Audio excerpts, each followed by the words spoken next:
I'll never be the same after this game. I'm just not gonna be the same. Hi, I'm Exoclaw. If you're new here, hello. If you're not new here, welcome back. Clickolding is a game that I told myself I wasn't gonna play. However, I made the cardinal sin of checking the Steam page and unfortunately saw that it was only $3. Much like the character in this game, by the end of my experience, I was wondering if the money was worth it. Now, let me be clear. I am so glad this game exists. This is the exact kind of stuff I actually want video games as a medium to be used for. Excuse my cat, he's just going crazy in the background. Thank you. Now, before we get deeper into this, I'm going to make this very clear and just throw on that disclaimer this game gives. This is gonna get heavy. There's your warning, and please take into consideration if you need to. Now, before I even get to the description of this game, something I really feel like I need to pop out is that the publisher behind this, or the publisher listed on the Steam page, is Outersloth. Now, that name might not mean much to some of you so far, but I'm gonna tell you why it means a little something to me. Outersloth is a new division of the people that are behind the pandemic hit and long-standing favorite of the indie community now, Among Us, Outersloth. See, back in June during the Summer Games Fest on the Friday showcase, Outersloth was actually one of the groups to have one of the cooler announcements. They decided to start a arm of their department that is completely focused on funding indie developers and letting their weird and wacky ideas come to form. So to see something with their name behind it come out so soon after the announcement is giving me a lot of hope for the direction that they are taking the industry in. It's a very nice precedent. And of course, in part of giving praise to Outersloth and the department Outersloth, I need to absolutely give credit to the developers of this game, Strange Scaffold.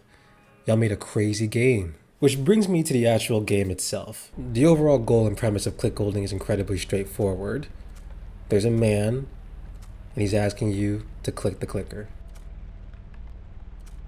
Now, I'd love for it to be that simple, but if that description alone didn't set off alarm bells, hopefully the creepy atmosphere of this room is setting off the 5 alarm bell. Now, there are 2 takeaways I want to say early on in this video because I think they're going to be important for the context that I'm approaching this in. This game is not at all subtle about its parallels with sex work. However, I don't think the key takeaway from this game is that sex work is bad. And honestly, sex work isn't even really going to be the focus of this video. It's going to be part that we have to acknowledge because I don't think the reference can be ignored. However, I think the part of that reference that it's really honing in on is the power dynamics inherently at play, specifically from the perspective of the worker in this case not having any real autonomy in what's going on. And I'm going to get into that further. See, what this game from the bottom up is aiming to do is give you an experience, put you in the mindset and the feelings of the person at the man in the chair's whims. And it nails that from the get-go. Game starts and it's moody, it's dark. The only light that you have at first is this man's beady eyes. It's made very clear early on that he has complete control of the situation. He's the one that turns on the light. When you turn on the light, you see his general body pose, open-legged. He obviously doesn't care. He obviously knows that he's the one with the final say. And much of his dialogue throughout the game is incredibly curt and is not really looking for responses. It's only looking for you to listen and obey. And the atmosphere adds to this unnerving setting that he has created. Even when the lights come on, your situation doesn't feel like it gets much better. You have this man wearing a mask that looks like it could be Squidward's cousin from Rock Bottom. The room is small. It's raining outside. There's a bit of music in the background, but nothing that accompanies anything good. It's all just incredibly stiff. Purposely stiff and designed to be that way, but not in a way that's going to make you feel comfortable. I was tense the entire time I played this game, which means it did a damn good job of what it meant to do. It's really the little things that matter, guys. For starters, it appears in the way that you move in this game. When you finally realize that you can get off the bed that you start off on, another very charged first decision the designers of this game make, you move in a very awkward way, giving very much XY axis. You turn the camera in a stiff way, and you can only move forward and move back in this very jilted, almost robotic mechanism. You can tell that you feel uncomfortable. Even if your character never says anything, everything about this reads as someone that is only doing this because they are told to, because they have to. And that have to is the key part here. See, it's very quickly revealed that the only reason your character finds himself in this situation that becomes increasingly precarious is because this man has $14,000 for you that is going to pay for a surgery in the future. Now, the surgery isn't clarified, but I live in the States. It costs an arm and a leg just to take an ambulance. So doing all this for $14K sounds very believable, unfortunately. And another way that this game goes out of way to really hammer home the fact that you are going to be obeying what this man says is the how and when the clicker progresses. If you're looking at the screen right now, you might realize I am clicking that clicker like my life depends on it, and it's because it did feel like it depended on it. However, very abruptly, there will be times when the clicker will just stop. Or I say abruptly, but only because I was not the one that made that decision. As I quickly realized, the clicker is going to stop and will not move forward until you do what that man says to get the clicker moving. And it's not like he's asking anything crazy when put on paper. One thing I want to get clear is that this man never touches you this entire playthrough. Yet the simple actions that he asks you to permit, whether it be opening the blinds, turning on the TV, opening the locked bathroom, which isn't a challenging puzzle at all, it literally is a very straightforward one. All small things, but the entire time it played into the fact that the sheer presence that he had in the room amplified everything. There was a moment where he asked me to look at this picture of a tiger. And I already put myself on the other side of the bed because I want to be as far away from this man as possible. But like I said, I can't continue this game unless I go look at that tiger and keep clicking. As I go to that tiger and I look at it, I could not get these racing thoughts out of my mind of what was he doing behind me. Was he still in the same position? Was he still looking at me? Was he going to be right behind me when I looked back? And he wasn't, and he didn't. So while I can't say I breathed a breath of fresh air, the hairs on my arm went down for a second at least. But that's the whole point. That's the whole game. There's never a point in time and where not only I feel safe, but I trust anything that he's going to do. And speaking of, the game actually does a really good job of validating all those fears when the guy pulls out the gun.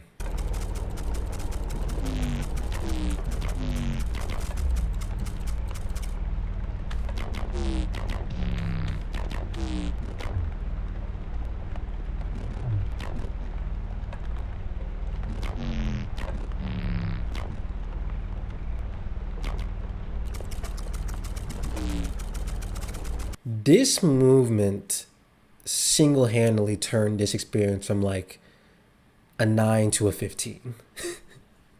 Like, if I wasn't already incredibly anxious before, the minute I saw it, it's like an entire different danger level entered. The simple way he flashes it and then put right back as if it almost didn't happen. And the way that he discusses it too is just like, oh, anything could happen. The dialogue's obviously ramping up and going along with this. He knows what he's doing. I think this is a good moment to refer back to what I said earlier about what I believe the main point of this game is, and that is power dynamics. As you're finding yourself constantly doing the labor of clicking,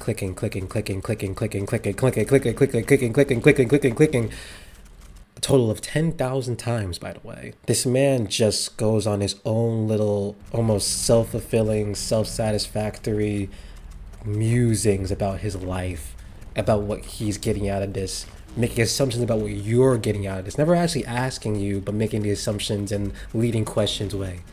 You like this, right? You know you're so good at this, right? You probably get your kicks off of doing this to guys like me, right? It's not unnerving because of the nature of the transaction itself. Two consenting adults are doing what two consenting adults are doing. However, everything about this reeks of desperation. This doesn't feel like a choice made because you had a lot of options. It feels like a choice made because it was your only option. And it's kind of part of the reason that this man feels like he has so much unearned confidence the entire time he talks to you. Again, to go back to the power dynamic another parallel happening here, it's like I don't have to continue subjecting myself to this game. Now, yes, there's an incentive to finish because, you know, if you're someone that just plays games a lot like me or just like have a completionist attitude, the game only takes 40 minutes to finish. So you know it's not an experience you're going to be subjected to long. So you want to finish it. But again, the disturbing element of it gives you a pretty good case of why you'd want to stop midway. However, knowing that you're going to lose all your progress, that you'd have to do this whole thing over again, acts as an incentive to keep on going. And it kind of puts you in the mindset of the character here who, again, I'm playing this just because it's $3 on Steam. They're putting themselves in a situation because they need $14,000 for a surgery. And the truth of the matter is if they did walk out that door, Unfortunately, weirdos aren't in short supply, meaning that another weirdo would probably be willing to cash out 14K for them to do this exact same thing for a surgery that they'd still need, and who knows what they would have asked for them outside of a clicker. However, that's not to lighten up any of the things that he does here. It gets rough. If I were to sum up his role in this in one way, it would be to unload his emotional weight on you. When the game starts, all you're really focusing on is the fact that you have this weirdo who is downright edging at you clicking. Like, this is, I'm literally not joking when I say that. Like, when you get to 999 clicks, he asks you to stop, puts his hand out and everything, and makes you basically hold that position until he's ready to keep on going again. It is a very charged scene, and it feels gross. And again, never touches you while this is happening, but doesn't remove the unease. But as you keep getting further and further into the clicks, as you start approaching that 10,000 clicks number, he starts revealing more about himself. You learn that he has a family. He has a wife, 2 kids. You learn more about how he sees himself, how he thinks that this is gross, how he knows that this is wrong, how he's almost reveling in the grossness of it, of the shame of it all, and at the same time disgusted with himself for it. So much of this game feels so surreal strictly because of how unreal this man feels. And I'll be honest, even when I started the game, I wasn't sure if that was actually a person or if that was like, you know, just a metaphor, to be honest, just some grotesque being that had you in this room. But then in what was probably one of the most jarring moments, at least from a cognitive standpoint, was when I looked at his hands.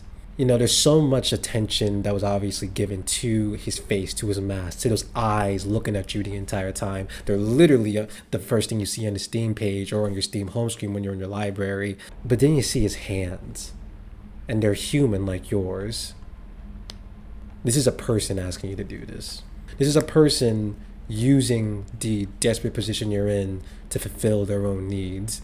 Again, I want to reiterate, I don't think the takeaway of this game is to say that this type of work is bad or that the transaction in of itself is wrong.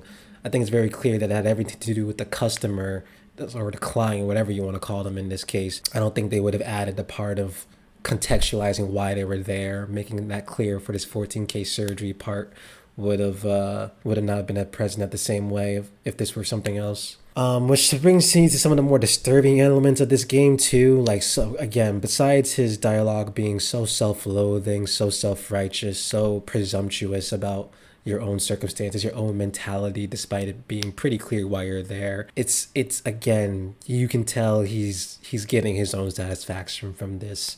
The scenes where it's very clear what's happening for him and what's going on. There are moments in this game that could not be less subtle about what exactly this man is getting out of this, or at least one of the things he's getting out of this. You play that in your living room with all the lights off at 1 a.m. and you tell me how you feel afterwards.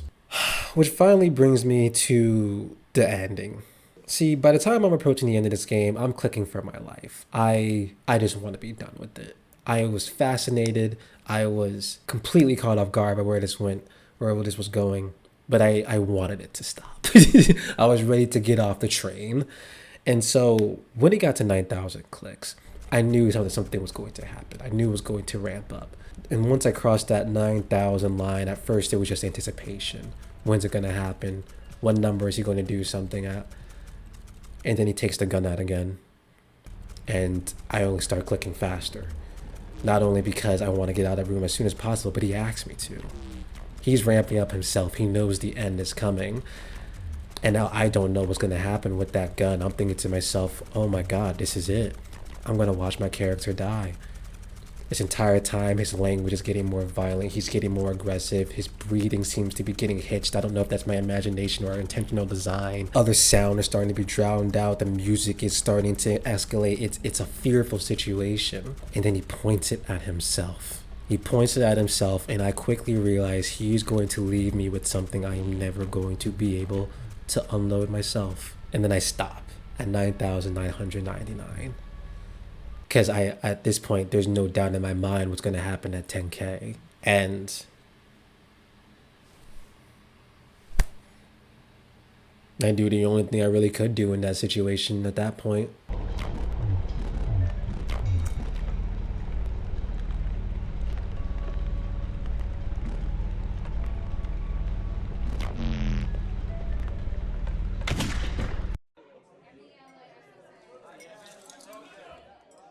cuts right to credits. And it leaves you with this haunting, melancholy, but beautifully sung song with very much end of the world vibes as the credits roll, and leaves you with that startling image of him having ended his life. Despite the fact that I had taken my hands off my mouse and keyboard to do this, as the credits rolled, the credits end, and it puts you right back in the room. Nothing special, no reward waiting for you. You stand up, and you see the bullet hole in the wall. You see the blood dripping down to the floor. And you see the man that just spent the last 40 minutes asking you to click for him with a new hole in his head.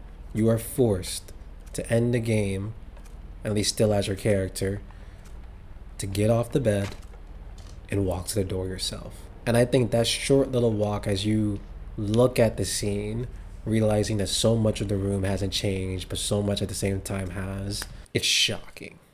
It wakes up all your senses in the most uncomfortable way. Yeah, you have your 14K now, you have what you need, but the cost of it was so high.